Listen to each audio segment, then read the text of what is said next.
नमस्कार news room को स्वागत करुछि मु शुभश्री। लगाण वर्षा जोगु राज्य में बन्या परिस्थिति उपजिछि। उपर मुंडरे वर्षा जोगु विभिन्न नदीर जलस्तर मध्य वृद्धि पाउछि। तेबे एहारे मध्यरे बढ़ुछि बैतरणीर जलस्तर, भांगिछि नदी बंध। जदि कहबा जाजपुर दशरथपुर ब्लॉक कसपा पंचायत मुस्लिम बस्ती निकटरे घाई होइछि। बैतरणीर शाखा नदी कानी नदी रे 50 फुटर घाई सृष्टि होइछि। सेपरी जलमग्न होई पड़िछि व्यापक अंचल। उपर मुंडरे लगाण वर्षा फल बैतरणी नदीर जलस्तर वृद्धि पाइछि एवं तृतीय बन्या आसीछि बोली कहा जाउछि।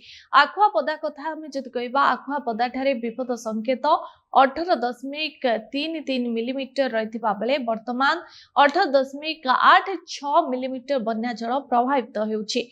सेपरी बल्लभी घाट रे विपद संकेत 13.34 मीटर थिबा बेले 13.88 मीटर रे बन्या जल प्रवाहित हेउछि। दशरथपुर रे विपद संकेत 9.52 मीटर थिबा बेले वर्तमान सेठारे 12.18 मीटर रे बन्या जल प्रवाहित हेउछि।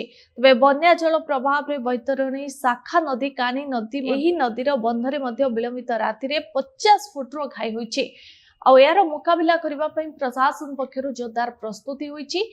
सेपरी सेपटे आमे जति कहबा बैतरणी रे बन्या पई स्कूल अंगनवाड़ी केंद्र गुडिक मध्य बंद रहिछि। धामनगर ब्लॉक रो हसनाबाद एवं अर्जुनपुर प्रधानी एवं सोहड़ा पंचायत रे छुट्टी घोषणा करा जायछि। स्कूल अंगनवाड़ी केंद्र को जलबंदी होई पड़िछि। स्कूल अंगनवाड़ी केंद्र एनु 2 दिन पई 4 पंचायत रे छुट्टी घोषणा करिसंती भद्रक जिलापाल।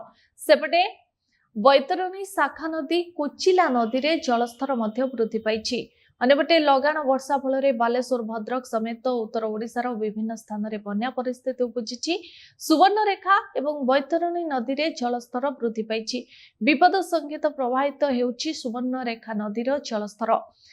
नदीर उपरमुंड गालुटी ब्यारेज रु 5000 क्यूसेक पानी छड़ा जिबा जोगु चलित वर्ष सुवर्णरेखा नदी रे षष्ठ थर पई बन्या आसीछि। सेपरी राजघाट ठारे विपद संकेत 10.36 थिबा बेले सकाळ 6टा सुधा जलस्तर वृद्धि पाई 10.96 मीटर रे प्रवाहित हेउछि बन्या जल।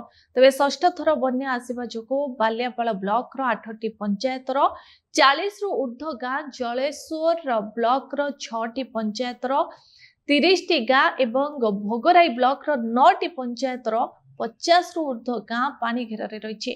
तले अंचल जलबंदी अवस्था शह शह परिवार रही।